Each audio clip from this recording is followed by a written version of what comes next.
एक प्रेयर अभी हम और करेंगे।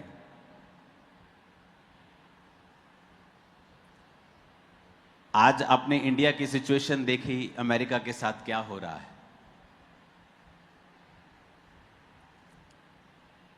तेल का युद्ध शुरू से चलता आ रहा है दुनिया में, और अब अमेरिका ने कहा है कि वो 50% टैरिफ यानी एक्स्ट्रा रेट टैक्स लगाएगा इंडिया की चीजों के ऊपर, अगर वो रशिया से तेल खरीदना बंद नहीं करता है तो। बहुत से लोगों को ऐसा लगता है कि तेल बहुत बड़ी चीज है, पेट्रोलियम बहुत बड़ी चीज है। जिन देशों के पास तेल है वो अमीर हैं, इसलिए तेल पर युद्ध चलता रहता है। पर अगर आप हिस्ट्री देखें और दुनिया में देखें, ऐसा बिल्कुल भी नहीं है। और यही मेरा आज का मैसेज है। पहला मैसेज ये है जो परमेश्वर ने मुझे आप लोगों के लिए दिया है कि आपकी सिचुएशन कैसी भी हो, आप किसी मंदी के दौर से गुजर रहे हो, आपका जन्म एक फाइनेंशियल पुअर, एक गरीब फैमिली में हुआ हो, एक छोटी फैमिली में हुआ हो, एक अनपढ़ फैमिली को बहुत लो फैमिली में हुआ हो, आपको फिजिकली चैलेंज है, आपको शरीर में सेहत में चैलेंज है, आप अपने डिप्रेशन से लड़ रहे हैं, कुछ भी हो सकता है जो आप जिसके साथ फाइट कर रहे होंगे। लेकिन परमेश्वर ने आज मुझे वर्ड दिया है कि अगर आप इसे फॉलो करेंगे, आपके आसपास चाहे दुनिया डूब रही हो, आप हंस रहे होंगे, तैर रहे होंगे, भाग रहे होंगे, कुछ भी हो रहा हो, नेम एनीथिंग। मैं ऐसे लोगों को जानता हूं कोविड के दिनों ने जिन्होंने फाइनेंशियल बरकत पाई है परमेश्वर के कारण। मैं ऐसे लोगों को जानता हूं जिनमें मैं भी मौजूद हूं कि कोविड के दिनों में जो हल्का फुल्का गला पहले हर साल खराब होता था, कोविड के बाद वो भी नहीं हुआ। मैं आपको बता रहा हूं, परमेश्वर कुछ खास करने जा रहा है आपकी लाइफ में, लेकिन हमें समझने की जरूरत है। और इसके लिए मैं कुछ शारीरिक एग्जाम्पल्स, कुछ देशों के एग्जाम्पल्स आपको दूंगा, और उसके बाद आत्मिक चीजों की एग्जाम्पल आपको दूंगा, ताकि आप समझ सकें कि एग्जाम्पल के साथ, जब एग्जाम्पल दृष्टांत के साथ, दृष्टांत जब यीशु मसीह सिखाते थे तो लिखा लोगों को अच्छी तरह से समझ आ जाती थी कि परमेश्वर मुझसे क्या कह रहे हैं। और दूसरा वचन जो आप लोगों के लिए है वो उसके बाद मैं दूंगा आपको, अगर टाइम बचा तो आपकी लाइफ कैसी भी हो, आपका कद छोटा हो, आपका रंग काला हो, एनीथिंग जो आपको लगता है कि मेरी लाइफ में ये सेटबैक है, मेरी लाइफ में ये फेलियर है, मेरी लाइफ का ये नेगेटिव पॉइंट है, इसकी वजह से शायद मैं बरकत नहीं पा रहा हूं, शायद मैंने गलत लाइन चुन ली है, इसकी वजह से अब मैं सफर कर रहा हूं, शायद मैंने कुछ गलत कर दिया है, अब मैं उसे खत्म नहीं कर सकता हूं, मैं कारपेंटर बन गया हूं, काश मैं इलेक्ट्रिशियन होता, अब मैं इलेक्ट्रिशियन सीख नहीं सकता, मेरी उम्र 50 साल हो गई है। यह भी एक कारण नहीं है आपके फलवंत ना होने का। और दूसरा वचन मैं आपको दूंगा जिसमें परमेश्वर ने यह वायदा किया है योएल नबी की पुस्तक में कि अगर तू तौबा करेगा और मेरे पीछे आएगा और याजक तेरे लिए प्रार्थना करेंगे और तू प्रार्थना करके अपने मन को फाड़ के परमेश्वर के सामने आएगा, तो एक वायदा बड़ा जबरदस्त है बाइबल में। वो वायदा ये है, परमेश्वर ने कहा कि जो तेरी पास्ट की प्रॉब्लम्स हैं, तेरे पास्ट की हानि है, नुकसान हुए तेरे पास्ट में, कुछ लोगों के लव्ड वंस मर जाते हैं, वो सारी उम्र डिप्रेशन में जीते हैं और खुद भी हार्ट की प्रॉब्लम से मर जाते हैं, स्ट्रोक से मर जाते हैं, चिंता में मर जाते हैं। कुछ लोगों को बिजनेस पे अटैक होता है, वो इस चिंता में अपनी सारी जिंदगी बिता देते हैं और कभी ऊपर नहीं आ पाते। लेकिन परमेश्वर ने हमसे एक वायदा किया है। परमेश्वर ने हमसे कहा है कि जितनी हानि टिड्डियों ने की थी, मैं वो सब हानि तुझे भर दूंगा। यानी कि परमेश्वर में एक आस है। क्या आस? कि आपकी बैकग्राउंड कैसी भी हो, प्रेजेंट कैसा भी हो, लाइफ में कैसी भी सिचुएशन हो, आप कहीं अधिक ऊपर और आशीषित हो सकते हैं और ऊपर जा सकते हैं। दूसरा, कुछ लोग ये समझते हैं कि मैं ऊपर जाके कैसे जा सकता हूं, क्योंकि मेरी लाइफ की जो घटनाएं हुई हैं मेरे साथ, जो मेरे साथ मेरे नाल जड़ा वापरे जड़े जो मेरे साथ हुआ है, वो मैं कभी भूल नहीं सकता। आपके लिए भी एक वचन है और परमेश्वर ने कहा है बाइबल में। हम योएल नबी की पुस्तक को पढ़ेंगे, उसका 2 अध्याय, उसकी 12 से लेके 29 आयत तक हम पढ़ेंगे। जिन लोगों को लगता है कि उनकी लाइफ में कुछ ऐसा हो गया है कि उससे वो उबर नहीं सकते,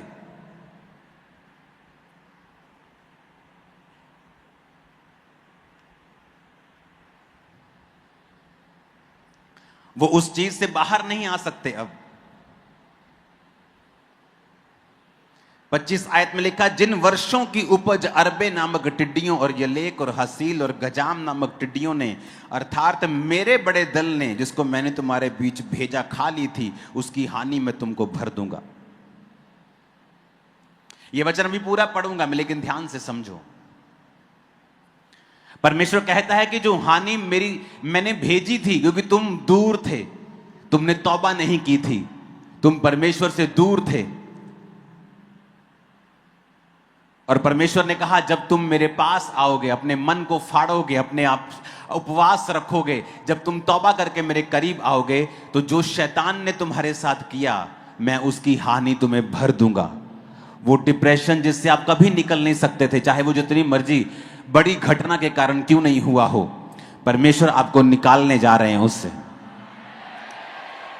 उसको आपको बढ़ाने के लिए ना तो आपके प्रेजेंट की जरूरत है कि आपकी सिचुएशन अच्छी हो, परिवार अच्छा हो, फाइनेंशियल कंडीशन अच्छी हो, सेहत अच्छी हो, उसको इसकी भी जरूरत नहीं है।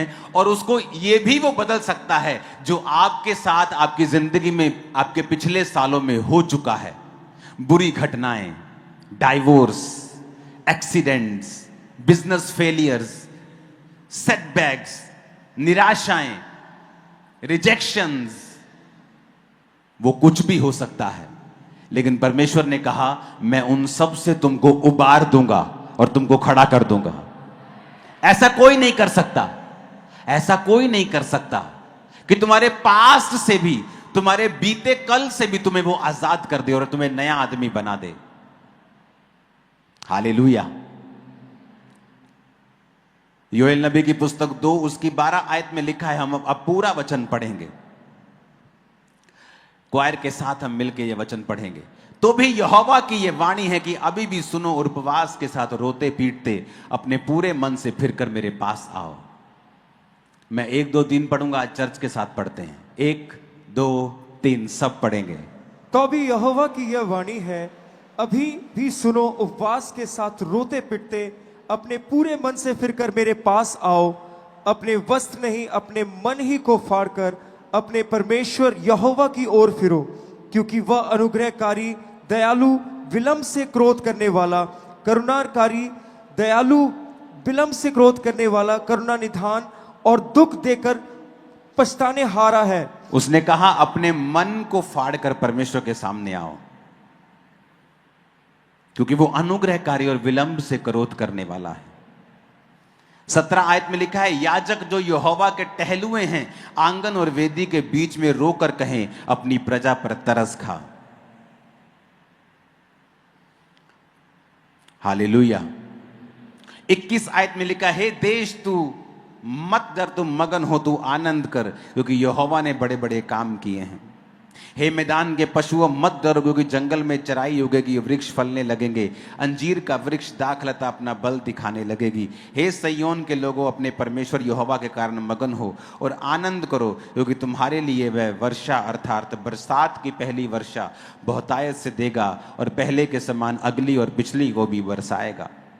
तब खलिहान अन्न से भर जाएंगे, रस कुंड नए दाख मधु ताजे तेल से उमड़ेंगे। जिन वर्षों की उपज अरबे नामक टिड्डियों, यलेख, हासील और गाजाम नामक टिड्डियों ने अर्थात मेरे बड़े दल ने जिसको मैंने तुम्हारे बीच भेजा खा ली थी, उसकी हानि मैं तुम्हें भर दूंगा। तुम पेट भर खाओगे और तृप्त होवोगे और अपने परमेश्वर यहोवा के नाम की स्तुति करोगे, जिसने तुम्हारे लिए आश्चर्य के काम किए हैं। मेरी प्रजा की आशा फिर ना टूटेगी। सब बोलो आमीन। और फिर वो कहता है कि उन बातों के बाद मैं सब प्राणियों के ऊपर अपना आत्मा उंडेल दूंगा।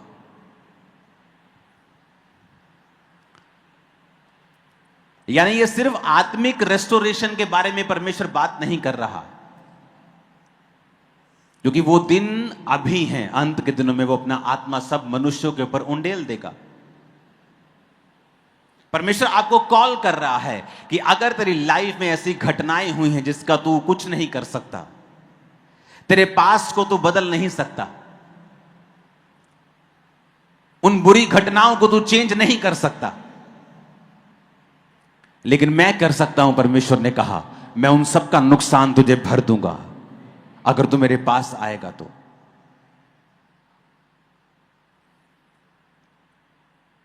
आज जब एक रिजेक्शन किसी को मिलती है तो वो सारी उम्र कड़वा रहता है कि फलाने व्यक्ति ने, फलानी औरत ने, फलाने आदमी ने मुझे डाइवोर्स दे दिया, और वो सारी उम्र उसके लिए कड़वा रहता है। फलाने मेरे भाई ने मुझे धोखा दे दिया, और सारी उम्र उस कड़वाहट के साथ वो अपने आप को बीमार करके जीता है। लेकिन परमेश्वर का एक वायदा है कि जब तुम यीशु मसीह की ओर आओगे, वो तुम्हारे पास्ट को भी हील कर देगा। ऐसी किसी के पास ताकत नहीं है जो यीशु मसीह के पास है। इसलिए बाइबल कह रही, जब यूसुफ अपने भाइयों से मिला तो उसने कहा जो तुमने मेरे साथ पास्ट में किया मैं उसे भूल जाता हूं। और परमेश्वर ने उनके रिलेशनशिप को रिस्टोर करके उसके भाइयों के साथ फिर उसका मेल मिलाप करवा दिया। उत्पत्ति 26 उसकी 1 से 14 आयत में जब आप पढ़ेंगे, आपको इजहाक का जिक्र मिलता है, और वचन कहता है कि उस देश में अकाल पड़ा, और वो पहले अकाल से अलग था जो अब्राहम के दिनों में पड़ा था। इसलिए इजहाक गरार को पलिश्तियों के राजा अबीमेलेक के पास गया। वहां यहोवा ने उसको दर्शन देके कहा, मिस्र में मत जा, जो देश मैं तुझे बताऊं उसी में रह, तू इसी देश में रह, और मैं तेरे संग रहूंगा, तुझे आशीष दूंगा, और जो शपथ तेरे पिता से मैंने खाई थी उसको पूरा करूंगा। अब देश में क्या है? अकाल है, लेकिन परमेश्वर का वचन अब इजहाक को कहता है तू कहीं मत जाना, तू कहीं भी मत जाना, मैं तेरे संग रहूंगा। और अगर आप इसकी पूरी स्टोरी को पढ़ेंगे तो आपको बड़ी हैरानी होगी इस स्टोरी को पढ़ के कि जहां इजहाक रहता था उसने ये नहीं बताया था कि मेरी पत्नी है, क्योंकि लोग उसकी पत्नी को ले लेते। लेकिन उसने परमेश्वर की आवाज के ऊपर भरोसा किया और अपनी जान की भी परवाह नहीं की। और वचन कहता है वो उसी देश में जब उसने बोना शुरू किया तो उसकी फसल 100 गुना फल लेके आ रही थी, जबकि बाकी लोग प्यासे मर रहे थे, अकाल से मर रहे थे। इजहाक की गाय, बैल, भेड़, बकरियां, लैंड, पैसा, जमीन, सारा कुछ परमेश्वर 100 गुना तेजी के साथ आशीषित कर रहे थे। इजहाक घबराया नहीं कि यहां पे मेरी पत्नी को कोई देख लेगा या मुझे मार के मेरी पत्नी ले लेगा। उसने भरोसा किया परमेश्वर के वचन के ऊपर। आप रिस्क नहीं ले सकते। आपको डर लगता है आपके रिश्तेदारों से, डर लगता है समाज से, डर लगता है परिवार से, तो आप परमेश्वर की आशीष के काबिल भी फिर नहीं हैं। क्योंकि अगर आपको परमेश्वर की आशीष लेनी है तो आपको निडर होके, आपको एकदम से परमेश्वर की ओर देखना पड़ेगा और अपना उद्धारकर्ता उसे मानकर, अपना सोता उसे मानकर उसी का पीछा आपको करना पड़ेगा। इजहाक कह सकता है परमेश्वर तू मुझे क्यों इस देश में रख रहा है, अच्छे किसी देश में भेज जहां मुझे मेरी जान का खतरा ना हो, मेरी वाइफ को खोने का खतरा ना हो, जहां पर कोई अकाल ना हो। लेकिन परमेश्वर ने कहा मैं तुझे इसी देश में आशीष दूंगा और बरकत दूंगा। और वचन कहता है राजा के दिल में परमेश्वर ने उसके लिए रहम डाला, राजा ने भी उसके लिए बरकत दी, परमेश्वर ने भी उसको बरकत दी। और बावजूद इसके कि आसपास सब अकाल था, परमेश्वर ने इजहाक को 100 गुना फल दिया। आज जब आप फैसला कर लेंगे परमेश्वर की आवाज को सुनकर उसका पीछा करने का, किसी से घबराने का नहीं, किसी के और देखने का नहीं, और सिर्फ प्रभु की ओर देखने का, आज के बाद आपका पास्ट हील होगा और 100 गुना फसल, 100 गुना फल अपनी लाइफ में, अपने बिजनेस में, अपने परिवारों में, अपनी योजनाओं में आप पाने वाले हैं यीशु मसीह के नाम में। मैं आपको बता सकता हूं, कोई मायने नहीं करता अकाल आपके देश में, आपके काम में, आपके बिजनेस में कितना बड़ा है। मायने ये रखता है कि क्या आप लोग परमेश्वर की आवाज को सुन पा रहे हैं या नहीं। हालेलुया। आज तेल के झगड़े चल रहे सब तरफ। इंडिया को धमकाया जा रहा है कि तेल तुम अगर लोगे रशिया से, क्योंकि वो सस्ता बेचता है, तो हम तुमको 50% टैक्स लगाएंगे एक्स्ट्रा। और लोगों को शायद लगता होगा कि तेल की वजह से देश अमीर हैं, लेकिन ऐसा नहीं है। अब मैं आपको एग्जाम्पल देता हूं कि प्रॉब्लम आपका आसपास नहीं है, प्रॉब्लम आपका माइंड सेट है। यहां पर प्रॉब्लम है। प्रॉब्लम गरीबी नहीं है, आपका आसपास नहीं है, आप जिस देश में रहते हैं वहां की मंदी या वहां का तेजपन नहीं है। प्रॉब्लम यहां पे है। जब यहां सॉर्ट आउट हो गया, जब स्पिरिट में हमने एक चीज कैच कर ली, आप अनस्टॉपेबल होंगे, कोई आपको रोक नहीं पाएगा।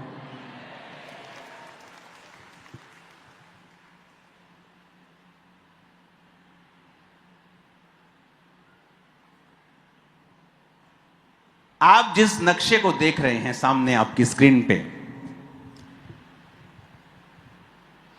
ये दुनिया का मैप है।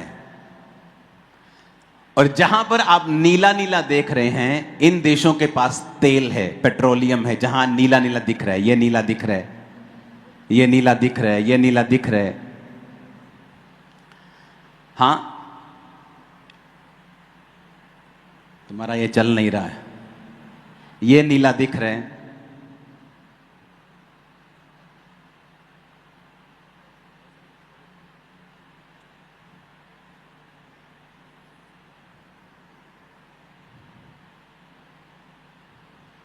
पिक्चर आएगी क्या? मैं ऐसे ही करना है। ये आज पहला दिन है, इसका सेटिंग हो जाएगी इसकी।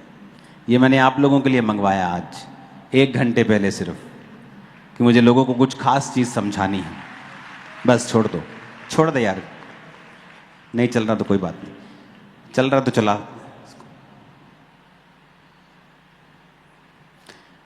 Please go. ये रशिया है जो देख रहे हो आप, ये वाला रशिया जो इंडिया को तेल बेचता है। ओके, ये मिडिल ईस्ट है, जहां पे दुबई है, सऊदी अरब है, जहां तेल है। ये कनाडा, अमेरिका, ये सब वो देश हैं जहां पर भी तेल की प्रेजेंस है। तो पूरा स्क्रीन दिखा लड़के। हाँ ठीक है। हमें ये लगता है कि इन देशों के पास बहुत तेल है, लेकिन क्या आपको मालूम है कि इन सबसे ज्यादा किस देश के पास तेल है? वो है वेनेजुएला। वो जो ये देश है, इसको जूम करना, वेनेजुएला। ये जो देश देख रहे हो, आपने सुना भी नहीं, कई लोगों ने होगा इसके बारे में। पूरी दुनिया का 18% यानी 5वां हिस्सा तेल जो पेट्रोलियम है, जहां से पेट्रोल बनता है, डीजल बनता है, मिट्टी का तेल, ये वो सब चीजें बनती हैं, ये यहां से ये इसके पास है। ये पूरी दुनिया का 18%, 18% तेल इसके पास है। लेकिन अगर आप इस देश को चेक करेंगे, वेनेजुएला को, ये दुनिया के सबसे गरीब देशों में आज इसकी गिनती होती है। और यहां अगर आप देखेंगे इस गोले के अंदर, क्वालिटी अच्छी नहीं तुम्हारे कैमरा की, तुम दिखा नहीं रहे हो। हाँ, इस गोले में दुबई ये है, यूएई, ये मैं जो सेकंड गोला लगा रहा हूं छोटा सा, ये है यूएई यानी यूनाइटेड अरब एमिरेट, जहां दुबई है, अबू धाबी है, ये वो एरिया है। और अगर आप 1990 का दुबई देखेंगे तो वो बिल्कुल रेगिस्तान था। और जब तेल मिला वहां पे, तो वहां की इकोनॉमी जो थी वो फलवंत होनी शुरू हुई। आप फोटोज दिखा सकते हैं, मेरे पास समय नहीं है अब मोबाइल चेक करने का। आप साथ साथ में जो फोटोज आपको दिखाएं, ये दुबई की फोटो देखो, 1990 की और 2008 की।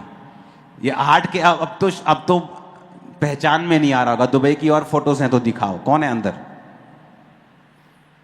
ये देखो 1990 में देखो दुबई और 2024 में देखो।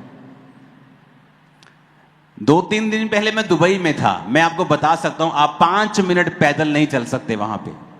5 मिनट पैदल नहीं चल सकते। इतनी गर्मी छोटी चीज है। आपको पंजाब में गर्मी लगती है ना, तो एक ही दिन दुबई जाके जाओ, आपको पंजाब में सर्दी लगने लग जाएगी गर्मियों में। आप बोलेंगे यार इतनी अच्छा मौसम है यहाँ, इतनी गर्मी है वहां पे। 1 घंटा क्या 5 मिनट आप रोड पे खड़े नहीं हो सकते। और वहां की कंडीशन देखो आप, 1990 की, पीछे दिखाना पिछली फोटो 2024 के साथ वाली। ये 1990 है और दुबई अब 2024 में देखो। अब मैं आपको एक चीज समझाता हूं। दुबई के पास सिर्फ दुनिया का, दुबई या यूएई के पास दुनिया का सिर्फ 4% तेल है इनके पास। जब ये तेल के साथ अमीर हो रहे थे तो इन्होंने दिमाग लगाया और तेल के साथ बाकी इकोनॉमी को स्ट्रांग किया। लेकिन ये जो वेनेजुएला है, ये अपना 90% जो पैसा था वो तेल से कमाता था। और जब तेल के प्राइस ड्रॉप हुए और इन्होंने अच्छी तरह से उसको संभाला नहीं, आज तेल होने के बावजूद भी यहां अगर आप इसकी डॉक्यूमेंट्री देखेंगे तो राशन, आपका दिल करता है आप किसी भी राशन दुकान से राशन ले आते हैं, यहां नहीं है। हर एक बंदे को एक राशन की दुकान दी गई है और वहां से कितना राशन लेना है उसको असाइन किया गया है कि 10 किलो आटा मिलेगा तो 10 किलो आटा ही मिलेगा, तुझे इतने में गुजारा करना है। यह वेनेजुएला की हालत है, उस देश की हालत है जिसके पास दुनिया का 5वां हिस्सा तेल मौजूद है और उस तेल की वैल्यू 25 करोड़ है। इतनी वैल्यू है कि वो अमेरिका से भी आगे जा सकता है, क्योंकि वो देश साइज में छोटा है लेकिन उसकी जो ट्रिलियंस में इकोनॉमी उसकी हो सकती है, लेकिन उसने हैंडल नहीं किया और आज वो गरीब देशों की गिनती में आता है। आप इसकी हिस्ट्री पढ़ना, mostly miss world, miss universe इस देश से बहुत निकलती थी। लेकिन आज ये देश गरीब है, रीजन अपने आप को इन्होंने अच्छी तरह से संभाला नहीं।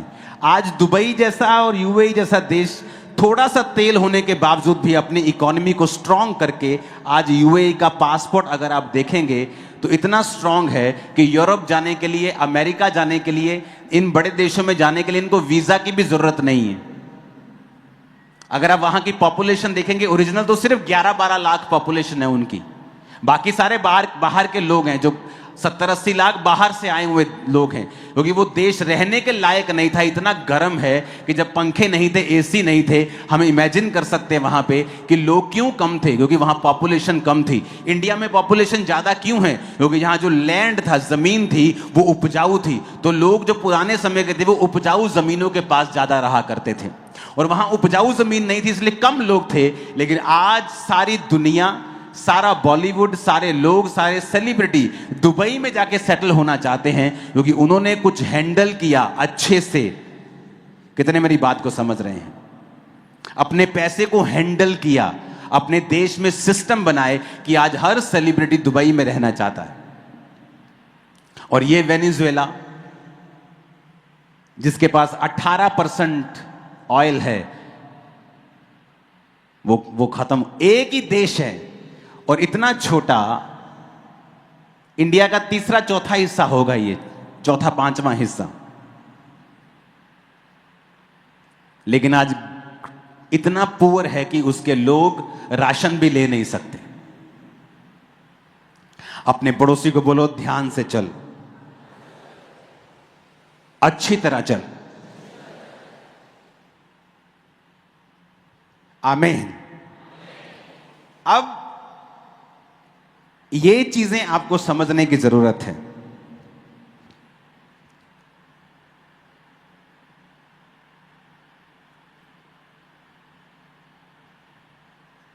कि ऐसा क्यों? अपने पड़ोसी को बोलो मिस हैंडलिंग, या जो तुम्हारे पास है उस पर ध्यान ना देना और सब गड़बड़ कर देना। फिर से बोलो अपने पड़ोसी को, जो तेरे पास है उस पर ध्यान दे। आमीन। 8 नंबर फोटो को दिखाना। जो फोटो अभी आप देखोगे, आप इमेजिन नहीं कर सकते कौन सा देश है। 9 नंबर फोटो को दिखाना, यह भी सेम देश है। 10 नंबर को दिखाना, यह देश है साउथ कोरिया। 1960 में सबसे गरीब देशों की गिनती में साउथ कोरिया आता था। 11 नंबर पिक्चर दिखाना, आज ये है साउथ कोरिया। और मैं आपको कारण बताता हूं। आज साउथ कोरिया का पासपोर्ट, 2 नंबर फोटो को हम देखेंगे, दुनिया का सबसे स्ट्रांग पासपोर्ट सिंगापुर का है और दूसरे नंबर पे साउथ कोरिया का है। अगर साउथ कोरिया के आदमी को यूएस से यूरोप कहीं जाना है तो उनको ईटीए लेना पड़ता है। जस्ट इंटरनेट पे इंफॉर्मेशन अपनी डालनी पड़ती है एम्बेसी को, उनको वीजा लेने की जरूरत नहीं पड़ती। वो देश जो गरीबी में थे, स्लम्स में थे, और जब उन्होंने, और कितना है ये साउथ कोरिया, सिर्फ इसका साइज पंजाब और हरियाणा को अगर हम मिला दें तो इतना साइज है उस देश का। यूएई का, दुबई जो आप दुबई देश बोलते हो वो यूएई है, उसका साइज कितना है, पंजाब से भी छोटा है। इसका मतलब क्या कि आपके पास सब कुछ है वेनेजुएला की तरह, तो भी आप कंडीशन बुरी हो सकती है। लेकिन अगर आपके पास एक्सट्रीम सिचुएशन है, पूरी धूप है, पूरा एक भी पत्ता नहीं उगता, फिर भी आप दुनिया के दूसरे तीसरे नंबर पे आ चुके हैं। कारण क्या? उसी तरह क्रिश्चियंस हैं, उनके पास पावर है, वर्ड ऑफ गॉड है, बाइबल है, कभी खोली नहीं। उनको पता है कि मैं अंगीकार करूंगा तो परमेश्वर मेरे साथ वैसा ही करेगा, कभी अंगीकार नहीं किया।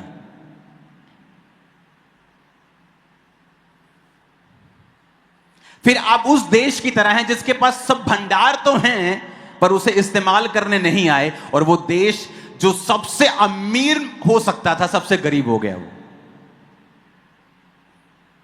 पंजाब की जितनी पॉपुलेशन है वेनेजुएला की, अगर पंजाब में हम बिहारी भाइयों को भी मिला दे जो काम करने यहां आते हैं, 3-4 करोड़, 3 से 4 करोड़ हो जाते हैं हम, इतनी पॉपुलेशन होगी वेनेजुएला की, और उसके पास इतना तेल है कि अकेला अकेला आदमी मिलियनेयर बन सकता है, दुनिया के सबसे बेस्ट देशों की गिनती में वो आ सकता है। लेकिन मिस हैंडलिंग की उन्होंने।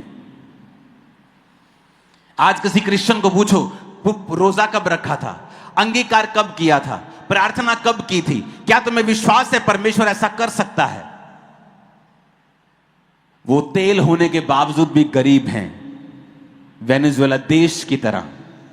आत्मा होने के बावजूद भी निराश हैं, क्योंकि उन्होंने वो इस्तेमाल नहीं किया जो परमेश्वर ने उनको दिया है।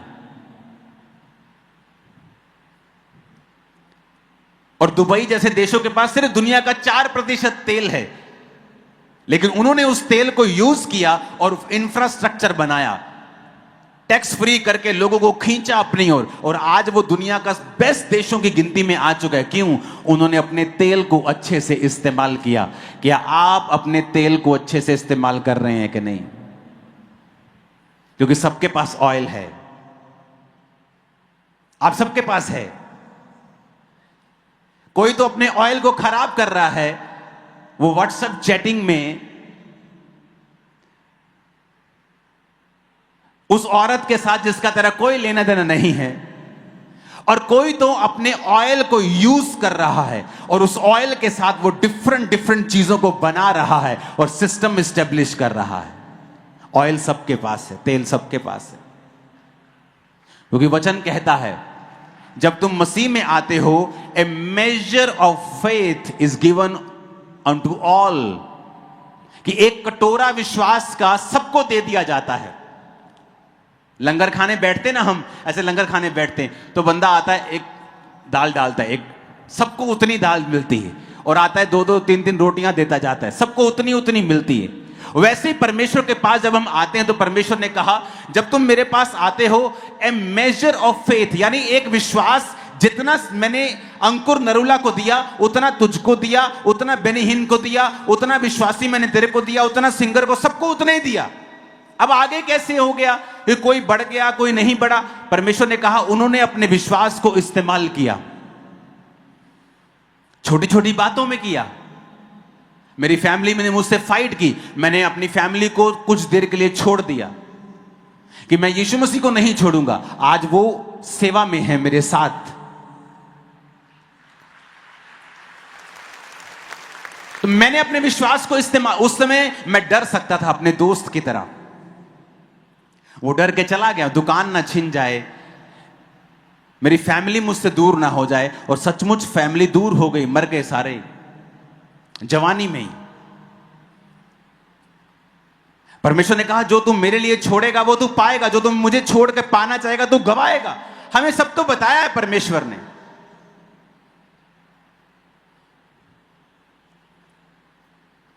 हालेलुया।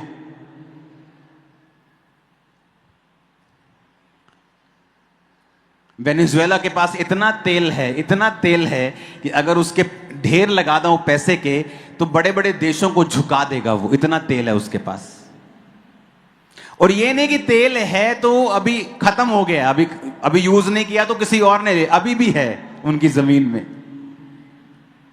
जाओ पढ़ लेना इसके बारे में। ये है वेनेजुएला, ये देश। आज यहां पे रोटी नहीं खा सकते लोग, रोटी खानी मुश्किल है आज।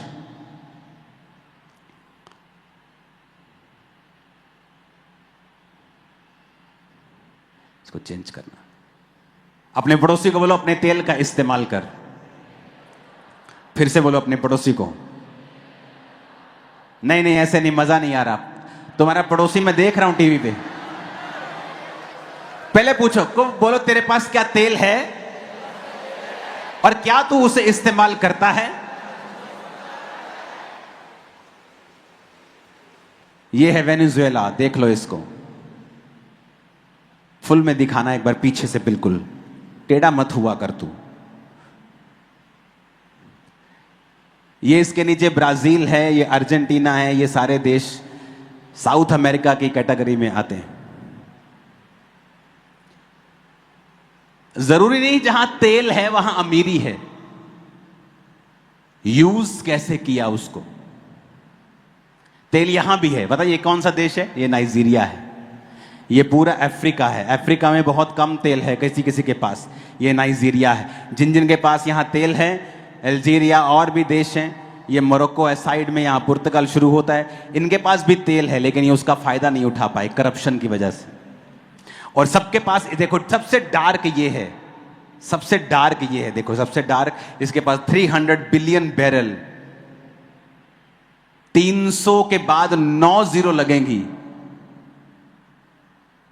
और एक बैरल $100 का भी अगर आप लगाओ, 70 80 100 का भी लगाओ, तो आप लगा लो 25 करोड़। इतना पैसा है कि सारा खत्म कर देंगे। पूरी दुनिया का राशन खरीद के दुनिया के टॉप पे, सिर पे जाके बैठ सकते हैं, लेकिन कुछ नहीं कर पा रहे। और ये रशिया जिसको हम बोलते हैं बहुत तेल है, बहुत तेल है, रशिया के पास ज्यादा तेल नहीं है। कनाडा के पास ज्यादा तेल है। यूए, इधर सऊदी अरेबिया में ज्यादा तेल है।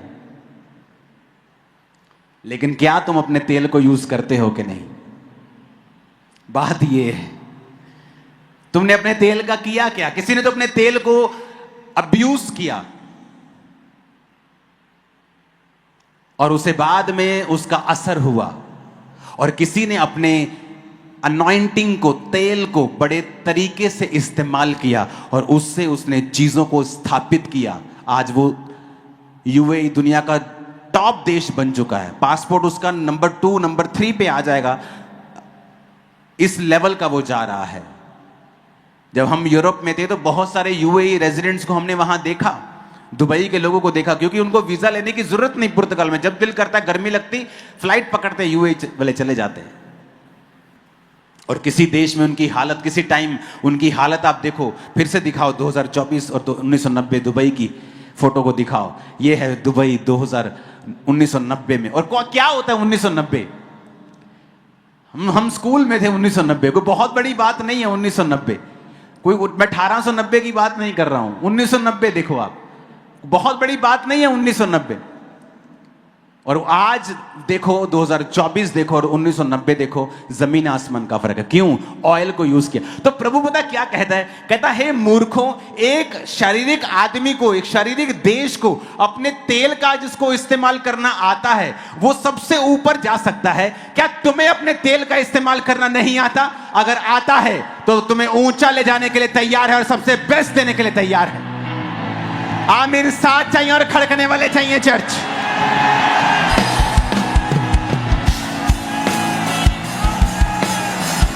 हालेलुया। तुम आम नहीं हो, तुम्हारे अंदर ऑयल है। और दूसरी बात, ये ऑयल को तुम बढ़ा सकते हो। ये ऑयल को, तेल को तुम बढ़ा भी सकते हो। यीशु मसीह के नाम में बढ़ेगा तुम्हारी लाइफ में। आमीन। अपने तेल को खराब मत होने देना, इसका मिसयूज मत करना, लोगों में से बेचना नहीं। हालेलुया। क्योंकि एक समय वेनेजुएला तेल बेच बेच कर अपने खाने पीने के और लग्जरी चीजें मंगाया करता था। लग्जरी लाइफ जीते थे वहां के लोग, क्योंकि तेल बेच बेच के लग्जरी चीजें मंगाते थे। आज खाने के वांदे कहते ना हो गए, आज वो हाल है। इसलिए पास्टर्स को मैं बोलता हूं कि मत बेचो अनॉइंटिंग को, मत सेल करो इसे, क्योंकि एक समय आएगा जब तुम नीचे की कैटेगरी में हो जाओगे। आज तो बड़े मजे आ रहे हैं, ले हैंड का 50,000 आ रहा है, 1 लाख आ रहा है, लेकिन कल मजे खत्म हो जाएंगे। अगर लंबे मजे लेने हैं तो राइट वे में तेल को इस्तेमाल करो और परमेश्वर तुम्हें सबसे ऊपर बनाएगा, बैठाएगा और खड़ा रखेगा वहां पर। Hallelujah, hallelujah. अपने पड़ोसी को बोलो, अपने तेल को इस्तेमाल कर, इसे खराब ना होने दे। क्योंकि बाइबल कहती है मरी हुई मक्खियों के कारण सुगंधित तेल भी, गंधी का तेल भी सड़ने और बसाने लगता है। हालेलुया। आज पास्टर्स बोलते हैं, ओह मेरे लोग बहुत गरीब हैं, इसीलिए मैं चर्च नहीं ले सकता, मैं जगह नहीं बना सकता, मैं लैंड नहीं खरीद सकता, मैं माइक नहीं ले सकता।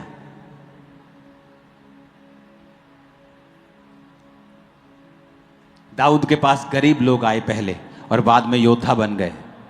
यही तो अगुवाई है, यही तो अगुवे की ताकत है कि वो गरीब से गरीब लोगों को अपनी अगुवाई से ब्लेसेड जनरेशन बना सकता है। यही तो उसकी ताकत है। तुम्हें दिखाना है अपने लोगों को कि तुम्हारी बरकत इस देश के फाइनेंस के साथ जुड़ी हुई नहीं है। तुम मेरे पीछे चलो। मैंने दिखाया है लोगों को बो कर। जब चर्च में जरूरत होती थी मैं उन पैसों को बो देता था। मैंने लोगों को दिखाया कि देखो मैं बोता आ रहा हूं, अपने पर्सनल लाइफ से भी, अपनी चर्च से भी, और देखो परमेश्वर मुझे ब्लेस करता आ रहा है। जब लोगों ने देखा कि हमारा अगुवा जो कर रहा है उसकी लाइफ में काम कर रहा है, हम भी वही करेंगे। अगर मैं भी यही बोलता लोग गरीब हैं तो आज हम उसी सिचुएशन में चाहे शायद रहते। तो हमारा आसपास हमारे लोग निर्धारित नहीं करते कि हम कितना ऊंचा जाएंगे। निर्धारित यह करता है कि जो ऑयल हमारे पास है उसको हमने यूज कैसे करना है। जो प्रभु ने हमें ऑलरेडी बाइबल में गिवन वर्ड दिया हुआ वचन है, जो ऑलरेडी लिखा हुआ है, उसे पढ़ना है, उसे इस्तेमाल में लाना है। नहीं तो वो ऑयल आज भी वेनेजुएला के पास, देश के पास पड़ा है, जमीन में तेल पड़ा है, नलका लगाते तेल निकलता है।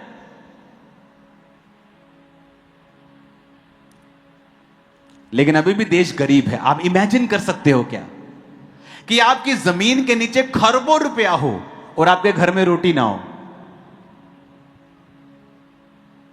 आपके घर के नीचे अरबों दबा हुआ हो और आपको मिन के दूध दिया हो कि ये 3 लीटर दूध ही तुम ले सकते हो, और तुम देख रहे हो अच्छा आज इतनी चाय बना लेते हैं, कल सुबह भी पीनी है, परसों मेरे दोस्त ने आना है, चलो अब ठीक है।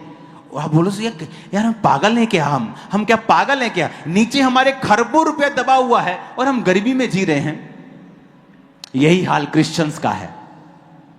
बाइबल आपके लिए खजाना है। आपके अंदर परमेश्वर ने ऑयल दिया है, अगर यूज करना नहीं आया तो नीचे तो सब कुछ पड़ा है लेकिन ऊपर गरीबी है। लोग मेरे पास आते हैं, मेरे बच्चे के लिए प्रार्थना करो, ये मंद बुद्धि है। तुम्हारी प्रार्थना कितनी है? मैं पूछता हूं, आधा घंटा। अरे क्या बात कर रहे हो, इतना बड़ा केस, आधा घंटा प्रार्थना? मेरा केस बड़ा था, डॉक्टर मुझे बोल चुके थे कि ये मेडिकली पॉसिबल नहीं। मेरी 6 घंटे प्रार्थना थी, 8 घंटे प्रार्थना थी एक दिन की।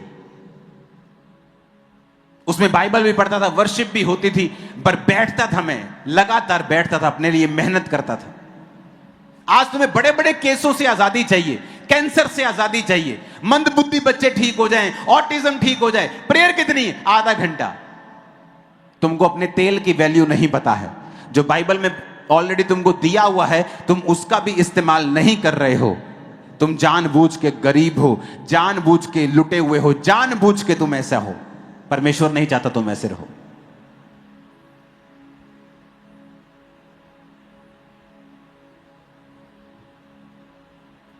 कितने समझ रहे हैं?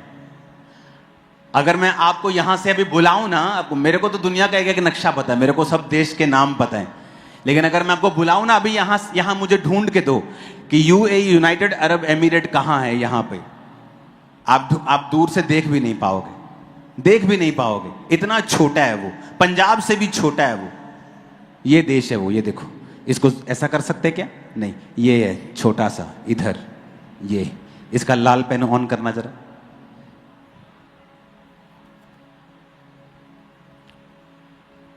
वाह, ये यूएई, जस्ट ये दिख रहा है, जूम करके दिखा। ये दिख रहा है, ये छोटी सी लाइन, ये है देश, छोटा सा।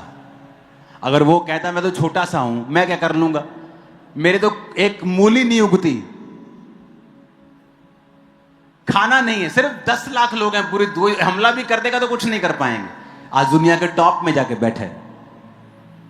परमेश्वर ने कहा तुम छोटे हो, छोटे से छोटा सामर्थी जाति बन जाए। एक सांसारिक देश, एक सांसारिक व्यक्ति अपने रिसोर्सेज को यूज करके टॉप पे जा सकता है। सोचो आप जिसको परमेश्वर ने अपना आत्मा दिया हुआ है, कहां जा सकते हैं आप? उसने अपना आत्मा आपको दिया। दुनिया की सबसे प्रेशियस चीज, इस पूरे यूनिवर्स की सबसे कीमती चीज, उसका पवित्र आत्मा आपके अंदर है। अपने हाथों को उठाओ। आपके हाथ में प्रेयर माउंटेन कार्ड्स हैं, इसे भर देना, 2-2 मत लेना।